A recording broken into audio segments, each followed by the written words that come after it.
Agar bisa makan daging manusia segar setiap hari, ayahku pergi ke kuburan massal setiap malam. Sejak itu, keluarga kami selalu makan daging. Namun, di masa kelaparan, ayahku segera dicurigai oleh penduduk desa. Bahkan aku, putranya sendiri, sangat meragukannya. Lagi pula, ayahku tidak pernah bekerja. Dari mana dia mendapatkan kemampuan untuk menyediakan daging untuk keluarga kami setiap hari? Setelah beberapa waktu mengamatinya, aku menemukan beberapa kejanggalan pada ayahku. Pertama, dia tidur di siang hari dan keluar di malam hari. Setiap kali sebelum keluar, terdengar suara kunyahan dari kamarnya. Ketiga, setiap kali pulang, dia selalu membawa keranjang yang berat.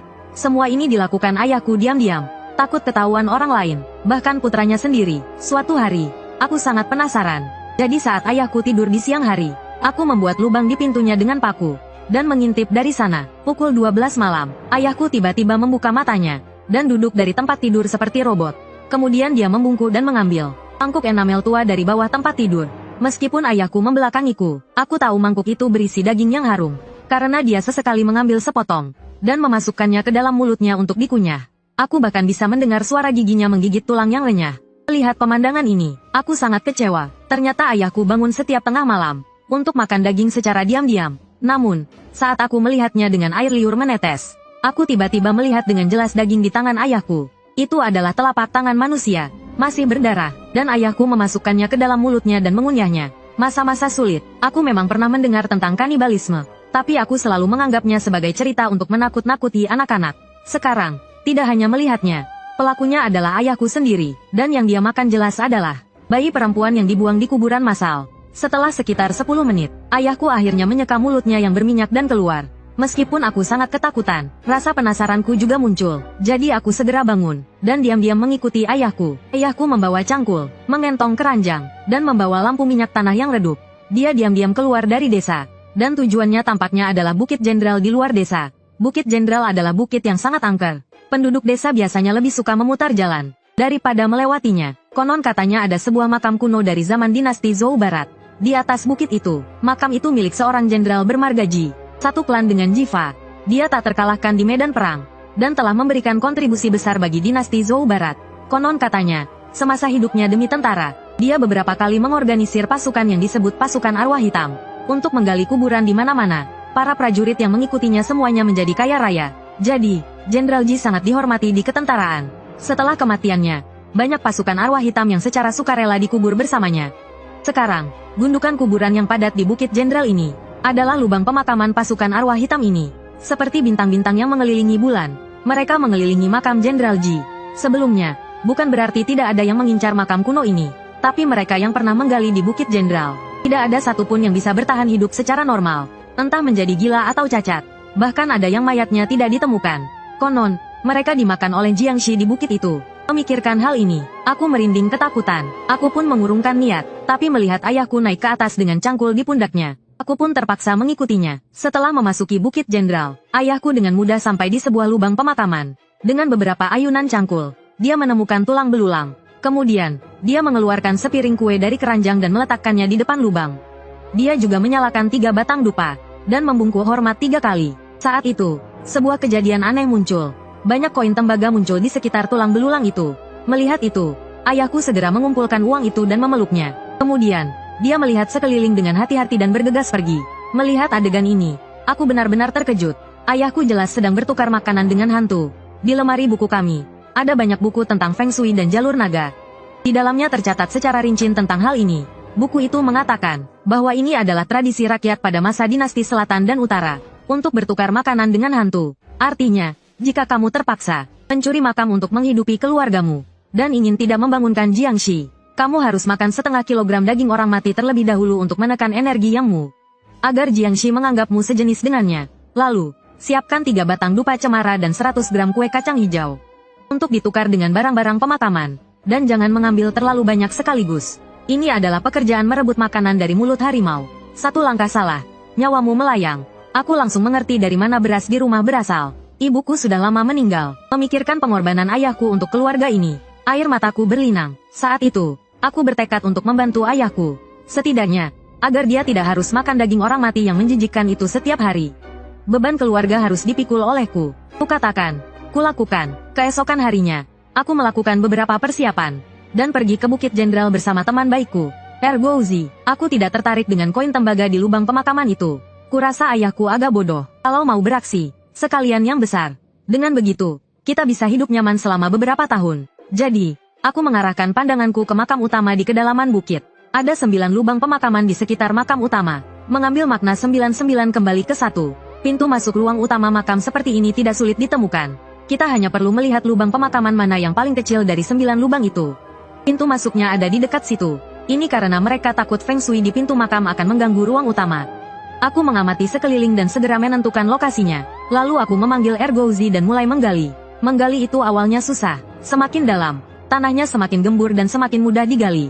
Aku dan Li Gouzi bekerja keras selama 2 atau 3 jam. Sekali cangkul, terdengar suara heh. Sebuah pintu batu berwarna hijau kebiruan dengan lebar sekitar 1 meter. Tiba-tiba muncul di hadapan kami. Aku menggali sekitar 10 cm di bawah pintu batu itu dengan cangkul.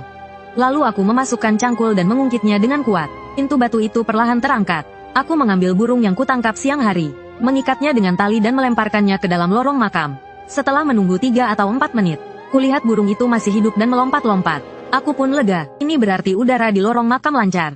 Lalu aku segera memanggil Ergouzi untuk masuk. Karena ini pertama kalinya masuk makam. Mustahil untuk tidak takut, tapi aku lebih merasa gembira. Setelah berjalan 10 meter lebih di lorong makam, aku tidak menemukan jebakan apapun. Aku semakin merasa bahwa catatan tentang jebakan di buku terlalu dilebih-lebihkan. Setelah berjalan sekitar 20 meter lagi, jalan di depan bercabang. Aku tahu, sesuai aturan, sebelah kiri seharusnya adalah ruang samping untuk barang-barang pemakaman. Sebelah kanan adalah ruang makam utama.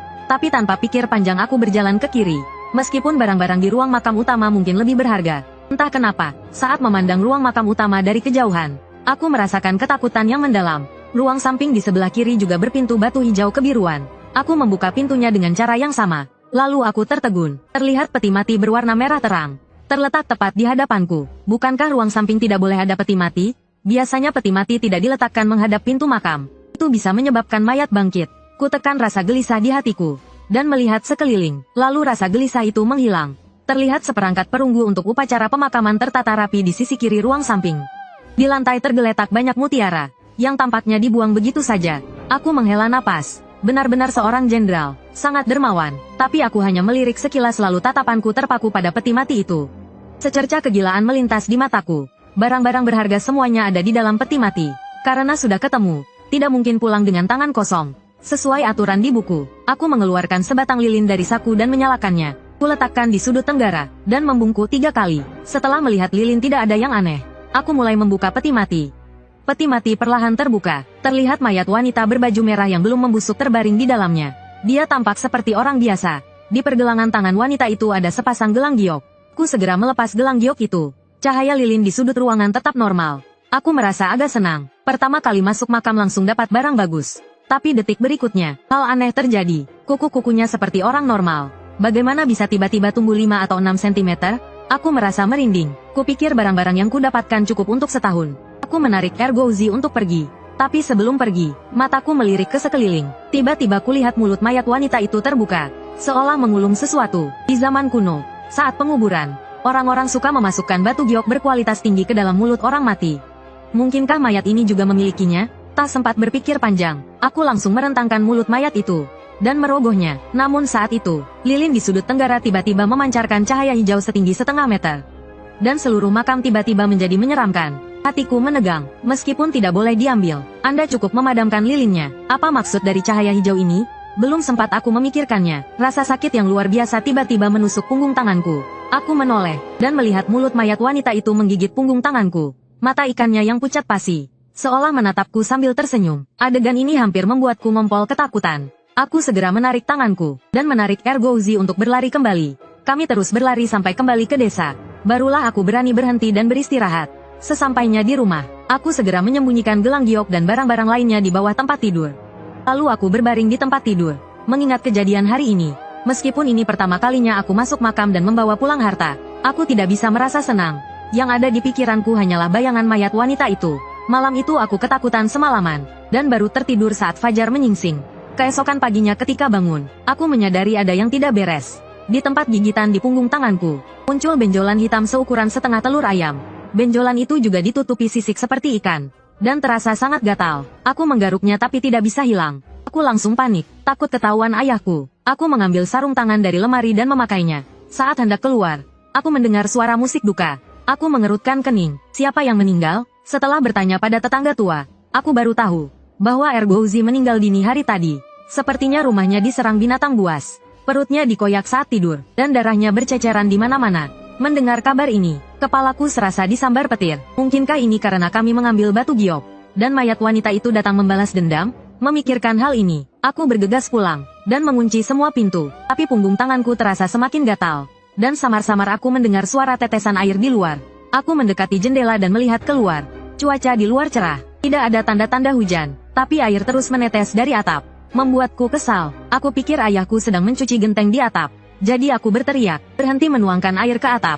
Tapi ayahku keluar dari kamar, dan bertanya, menuangkan air apa? Tapi saat dia melihat air menetes dari atap, wajahnya berubah. Lalu dia mulai menggumam dengan ketakutan.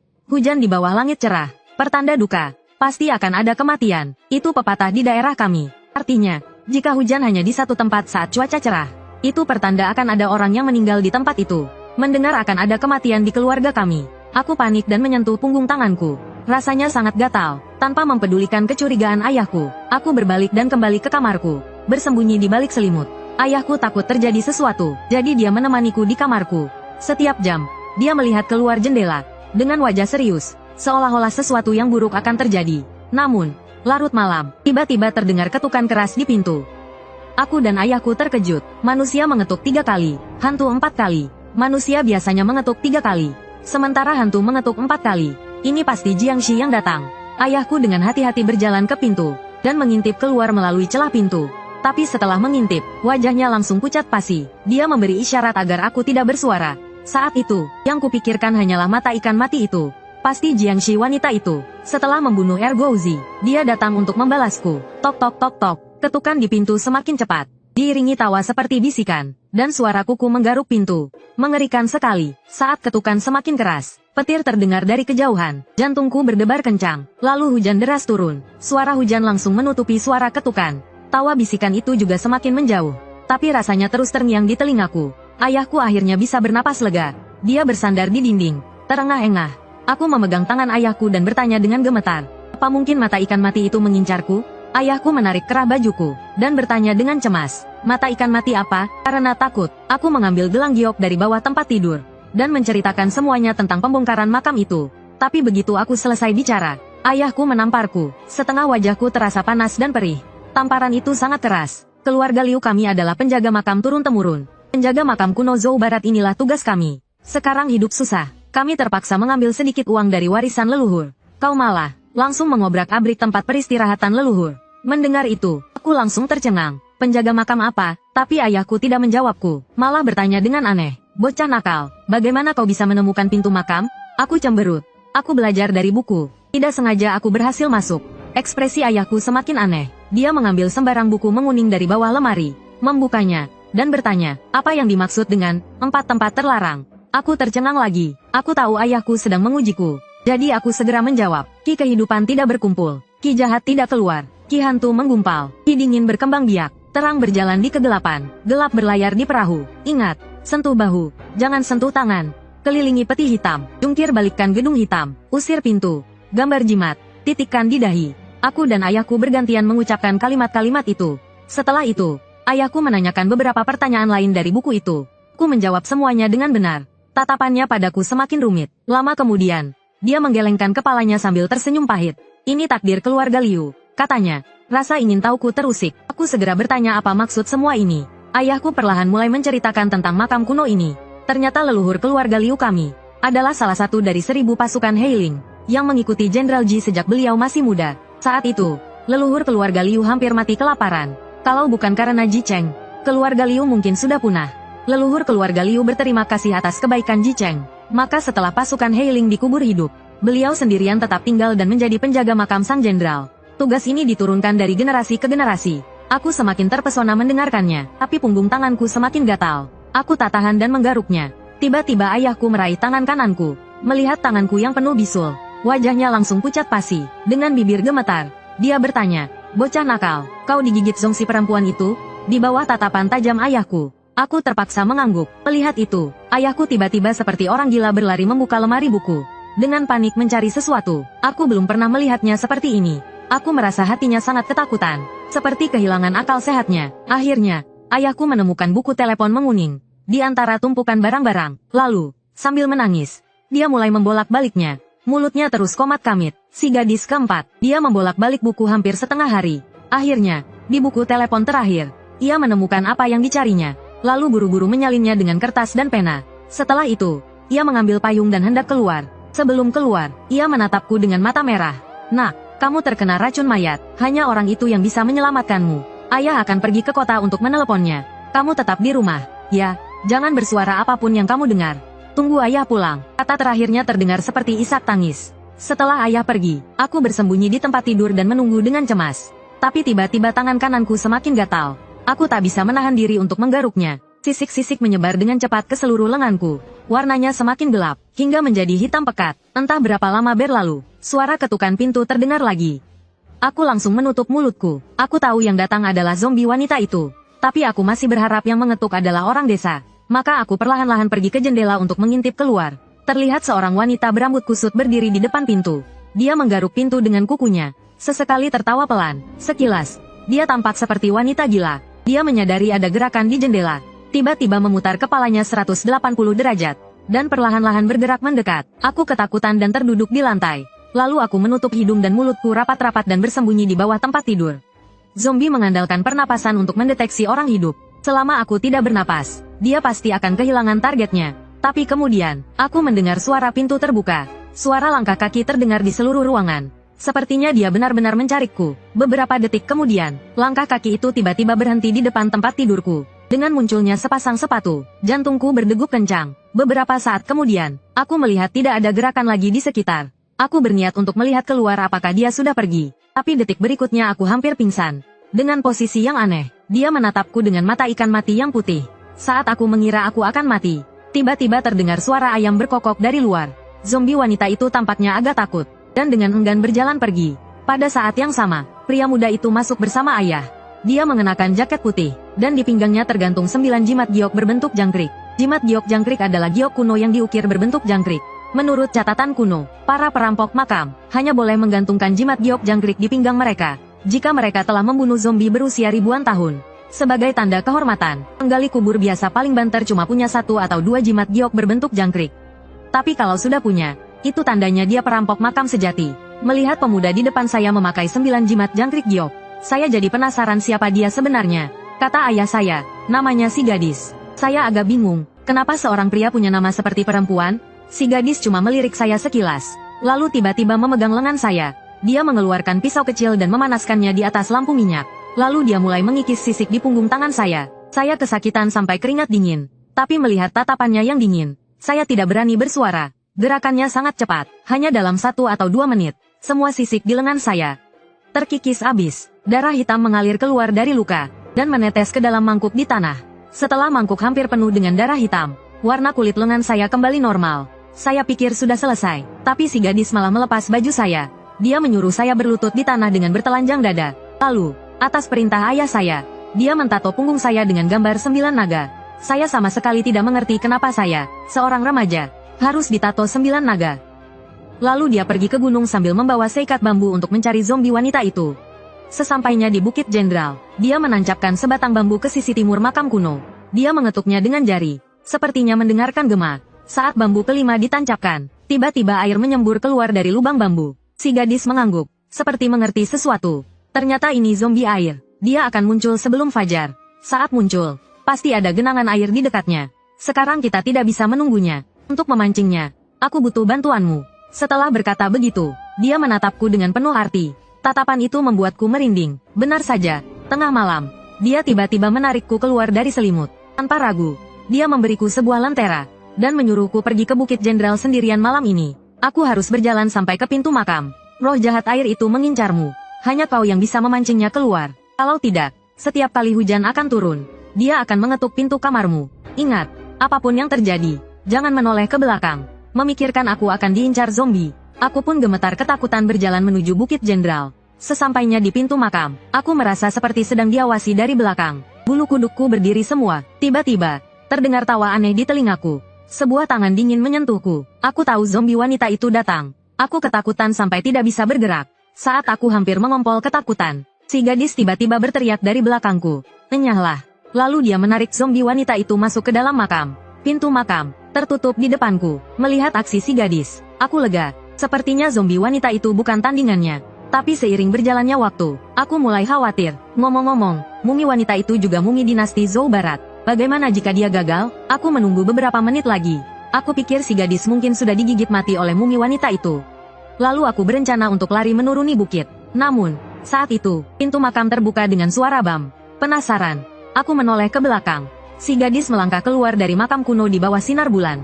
Di tangan kirinya, dia membawa kepala mumi wanita itu. Setelah kembali ke rumah, si gadis menatapku dengan serius. Karena kau memiliki tato 9 naga, kau adalah penjaga makam generasi baru keluarga Liu. Kau harus melindungi semua makam kuno selama 30 tahun.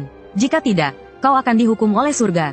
Lalu dia memberiku sebuah buku kecil. Aku telah melunasi hutang budiku kepada ayahmu hari ini. Buku rahasia bintang ini memang milik keluargamu. Karena ayahmu tidak layak, aku tidak memberikannya padanya. Tapi kau layak, sekarang aku mengembalikannya kepadamu. Nak, sampai jumpa lagi. Setelah mengatakan itu, dia pergi di malam hari, tanpa menghiraukan ajakan ayahku untuk tetap tinggal. Setelah si gadis pergi, hidupku kembali tenang, karena aku tidak boleh menyentuh barang-barang pemakaman. Ayahku tetap mencuri makam dan memakan daging orang mati untuk hidup. Kesehatannya semakin memburuk, ku menyarankannya untuk berganti pekerjaan. Tapi dia bilang dia sudah tahu ini akan terjadi. Sejak pertama kali dia makan daging orang mati, sekarang dia sudah setengah mati. Lebih baik dia mengumpulkan lebih banyak uang untukku menikah. Aku dan ayahku hidup seperti ini selama 5 tahun. Dia akhirnya tidak bertahan. Sebelum meninggal, dia menitipkanku pada seorang teman lama. Teman ini adalah seorang komandan peleton di tentara. Katanya, nyawanya pernah diselamatkan oleh ayahku. Jadi, dia sangat memperhatikan permintaan terakhir ayahku. Dia datang terburu-buru keesokan harinya setelah ayahku meninggal. Dengan bantuan Komandan Chen, aku menguburkan ayahku di Bukit Jenderal. Itu juga keinginan terakhir ayahku. Dia bilang dia menghidupiku dari barang-barang pemakaman di sini. Jadi dia harus menebusnya setelah mati. Komandan Chen sudah lama tinggal di barak militer. Untuk merawatku, dia membawaku masuk tentara. Pasukan kami ditempatkan di Xinjiang. Tempat ini dekat dengan Lopnur. Tugas utama kami adalah mengangkut perbekalan ke pos perbatasan di utara Xinjiang. Biasanya kami pergi setiap setengah bulan sekali. Biasanya kami berlatih di kamp. Untungnya, orang-orang di pasukan menganggapku masih muda, dan dibawa oleh Komandan Chen. Jadi mereka cukup perhatian padaku. Terkadang, ketika mereka mendapatkan beberapa kaleng kornet, mereka mengajakku makan bersama. Jadi, selain kondisinya yang keras, hidupku cukup baik. 3 tahun berlalu dengan cepat. Aku pikir hidupku akan terus seperti ini. Setelah cukup umur, aku akan kembali ke desa, menikah dengan uang yang dikumpulkan ayahku, dan hidupku akan berakhir seperti itu. Tapi semuanya diubah oleh seorang misterius yang tiba-tiba datang. Sampai hari ini, aku masih ingat kejadian hari itu. Pagi itu, seorang pria parubaya ditemani Komandan Chen yang membungkuk hormat, masuk ke barak militer. Setelah itu, aku melihat para prajurit teladan yang biasanya berprestasi baik. Satu persatu dipanggil masuk. Tidak tahu apa yang akan mereka lakukan. Karena penasaran, aku mengintip melalui celah tenda. Aku melihat pria berjas itu mengerutkan kening, sambil menanyai para prajurit teladan satu persatu. Pertanyaan-pertanyaan itu aneh, bukan tentang barang apa saja yang perlu dibawa untuk bertahan hidup di gurun, melainkan tentang bagaimana cara menyelamatkan rekan yang hilang kontak di tengah gurun. Terakhir, dia menunjuk beberapa lembar kertas, dan bertanya apakah mereka mengenali tumbuhan-tumbuhan gurun tersebut. Sayang sekali, jika dia bertanya tentang senjata apa yang paling kuat, atau bagaimana cara melawan musuh, mereka pasti akan menjawab dengan lancar. Tapi mereka tidak tahu seluk-beluk tentang gurun.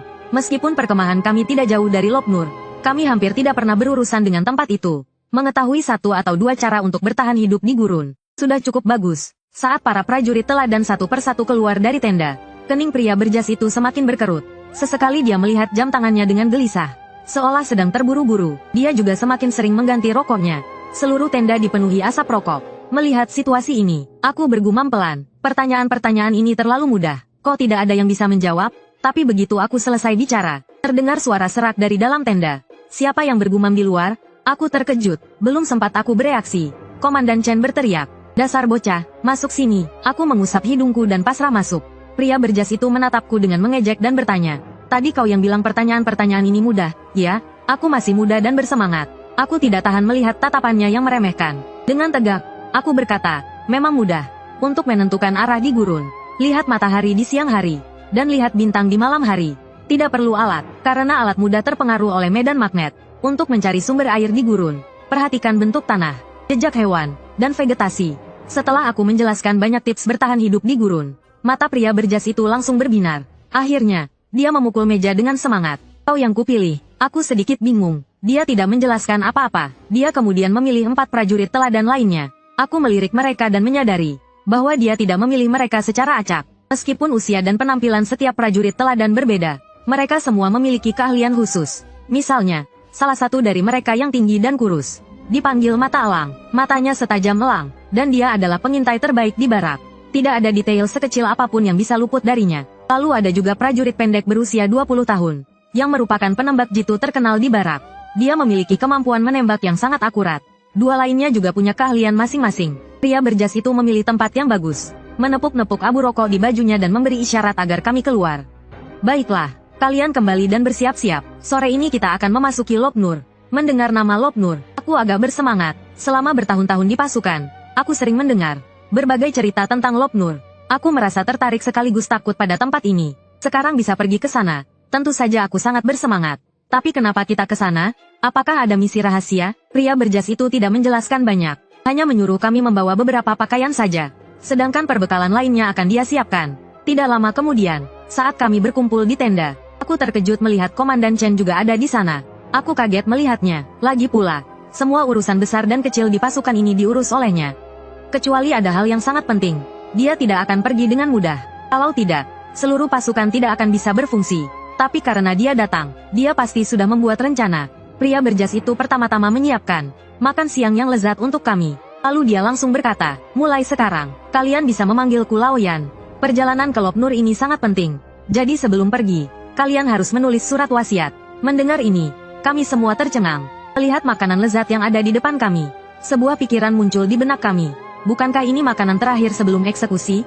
Tapi sebagai tentara, kami harus patuh sepenuhnya. Menulis surat wasiat sebelum menjalankan misi berbahaya bukanlah hal yang aneh. Jadi kami menulis surat wasiat dengan sungguh-sungguh tanpa bertanya apa-apa. Lalu, dengan perasaan campur aduk, kami menghabiskan makanan terakhir kami dan mengikuti Laoyan naik ke truk. Truk itu penuh dengan kaleng makanan dan air. Sepertinya ini adalah perbekalan untuk misi ini. Dan di depan kami ada beberapa peti kayu besar. Tapi ketika kami membukanya, isinya ternyata semuanya senapan mesin. Di sampingnya ada sederet granat tangan. Sebagai tentara, kami tentu saja menyukai senjata-senjata ini. Tapi kenapa kita perlu senjata sebanyak ini untuk pergi ke gurun? Apakah kita akan berperang? Melihat senjata-senjata canggih ini, Komandan Chen akhirnya tidak tahan lagi. "Pimpinan, kita bahkan sudah menulis surat wasiat. Sebenarnya kita mau apa? Beri kami sedikit informasi." Laoyan mengisap rokoknya, sepertinya sedang memikirkan bagaimana menjawabnya. Setelah beberapa saat, dia menghembuskan asap rokok dan berkata, "Kita pergi ke gurun ini untuk menyelamatkan seorang profesor bernama Yu Cheng. Dia diperintahkan untuk datang ke Lopnur untuk meneliti situs kuno. Tapi tim ekspedisinya kehilangan kontak. Setelah memasuki situs kuno tersebut, yang tersisa hanyalah rekaman suara dari Profesor Yu. Atasan mencurigai ada sesuatu yang tidak benar. Ini bukan misi penyelamatan biasa." Mendengar Laoyan berkata begitu, aku jadi sangat penasaran. Rekaman macam apa yang bisa membuat atasan mengerahkan pasukan sebesar ini? Saat ini, senjata punya jatah penggunaannya. Laoyan sepertinya menyadari kebingungan kami. Lalu, dia mengeluarkan sebuah perekam suara dari ranselnya. "Setelah mendengarkan rekaman ini, kalian bisa memutuskan untuk tetap ikut atau tidak. Tapi, kalian harus merahasiakan apa yang kalian dengar. Kalau tidak, tanpa perlu dia katakan, kami tahu hukuman bagi yang membocorkan rahasia militer." Maka, kami semua mengangguk tanda setuju. Laoyan menekan tombol putar. Lalu, aku mendengar suara yang tak akan pernah kulupakan seumur hidupku. Awal rekaman berisi kata-kata tentang kerajaan kuno dan keterkejutan. Tapi, setelah itu terdengar jeritan-jeritan mengerikan. Seperti jeritan yang tiba-tiba terhenti di tengah jalan, seolah leher mereka dicekik. Jeritan itu terhenti secara paksa. Seluruh kejadian itu hanya beberapa detik. Lalu, hening, yang membuatku merinding adalah, di antara jeritan mereka, terdengar juga raungan. Suara itu membuatku takut, tapi aku tak bisa mengenali suara apa itu. Kedengarannya seperti manusia, tapi lebih mirip raungan binatang buas. Setelah rekaman selesai, hening untuk waktu yang lama. Tak ada yang tahu harus berkata apa. Tapi, jelas terlihat bahwa semua orang semakin ragu dengan misi penyelamatan ini. Akhirnya, Laoyan memecah keheningan. Dia bertanya apakah ada yang ingin mundur. Kami berenam berasal dari militer. Meskipun merasa khawatir, kami tidak akan kabur. Lagi pula, kami sudah berjalan seharian. Laoyan mungkin hanya menguji kami. Kami berjalan selama 2 hari, hampir tanpa henti, hingga akhirnya mobil mogok di tengah gurun. Laoyan menyuruh kami turun. "Turunlah." Selanjutnya kita jalan kaki. Kami mengikuti perintah Laoyan, membawa perlengkapan dan barang bawaan, dan mulai berjalan di gurun yang panas. Berjalan di gurun berbeda dengan tempat lain. Pasir di bawah terik matahari sangat panas. Rasanya seperti menginjak bara api. Belum sampai beberapa kilometer, kami semua sudah berkeringat deras. Setelah berjalan 2 jam, matahari hampir terbenam. Laoyan menunjuk ke tempat berlindung di balik bukit pasir. Kita berkemah di sini malam ini. Besok kita cari petunjuk di sekitar sini. Menurutnya, rute yang kami lalui sekarang adalah rute yang ditentukan oleh tim arkeologi Yu Chengs. Jadi, setiap kali sampai di tempat kemah, kami harus mencarinya. Kami mendirikan 3 tenda. Laoyan tentu saja 1 tenda dengan Komandan Chen. Mata Elang dan si pendek selalu bersama. Jadi mereka 1 tenda. Aku 1 tenda dengan 2 orang lainnya. Mereka tidak jauh lebih tua dariku. Salah satunya berwajah bayi. Katanya dia 19 tahun. Tapi terlihat lebih muda dariku. Rekan-rekan bercanda memanggilnya si bayi. Dia orang bayi Ngolin, Xinjiang. Awalnya dia bergabung dengan tentara karena keluarganya sangat miskin. Setidaknya di tentara dia bisa makan. Meskipun dia terlihat muda dan selalu ceria, keahlian bertarungnya adalah yang terbaik di seluruh pasukan, baik teknik maupun pertarungan jarak dekat. Hanya sedikit yang bisa menandinginya. Itulah alasan dia ada di sini. Yang satunya lagi, dijuluki ular berbisa, lebih pendiam. Dia selalu terlihat mempelajari berbagai macam tumbuhan. Dia ahli farmakologi. Dia bisa membuat racun, tapi juga bisa membuat obat penyelamat. Rekan-rekannya menghormati sekaligus takut padanya. Malam ini, aku dan Naiwa berjaga di paruh pertama malam. Kami berdua seumuran dan mudah bergaul. Jadi kami mengobrol ngalor ngidul. Kami berdua merasa perjalanan ini pasti tidak biasa. Waktu berlalu begitu cepat. Tak terasa, giliran ular berbisa berjaga. Aku dan Naiwa baru menyadari kalau malam sudah larut. Kami pun masuk ke tenda dan langsung tertidur. Tapi saat aku tidur, sepertinya aku mendengar sesuatu. Seperti suara tangisan, lirih, mengelilingi telinga dan tak mau hilang. Di gurun sering terdengar suara-suara aneh. Angin kencang yang melewati bebatuan lapuk terdengar lebih menyeramkan daripada suara tangisan ini. Jadi aku berbalik dan melanjutkan tidur. Tapi Naiwa tiba-tiba mendorongku. Dengan wajah ketakutan, dia bilang, "Hantu penjemput, mereka datang menjemput orang." Penasaran, aku bertanya, "Hantu penjemput apa?" Naiwa hendak menjawab, tapi ular berbisa membuka tenda, dan dengan wajah datar menyuruh kami tidur. Naiwa sepertinya takut pada ular berbisa, dan langsung diam. Aku tidak bisa menahan rasa penasaran, dan bertanya lagi dengan pelan apa itu hantu penjemput. Naiwa gemetar dan tidak bisa menjelaskan dengan baik. Hanya bilang akan ada yang mati. Melihat dia tidak bisa menjelaskan, aku kehilangan minat, dan menyuruhnya tidur. Namun saat itu, tangisan itu tiba-tiba menjadi lebih keras. Seperti ratusan anak kecil menangis bersamaan. Aku merinding, terbangun oleh suara itu. Aku tidak bisa tidur lagi. Jadi aku mengambil senjataku dan keluar tenda, untuk berjaga bersama ular berbisa. Tapi setelah mengamati, aku tidak menemukan sesuatu yang aneh di luar. Saat sarapan keesokan paginya, Naiwa yang ketakutan semalaman, masih berkata dengan wajah takut kalau pasti akan ada yang mati. Kami semua menganggapnya sebagai lelucon, dan tidak menghiraukannya. Tapi Laoyan bertanya, apakah ada penjelasannya? Naiwa senang ada yang mendengarkannya, mendekat seperti melihat penyelamat, dan berkata dengan cemas, "Ini legenda hantu penjemput di Lok Nur. Bagaimana ini? Kita akan mati."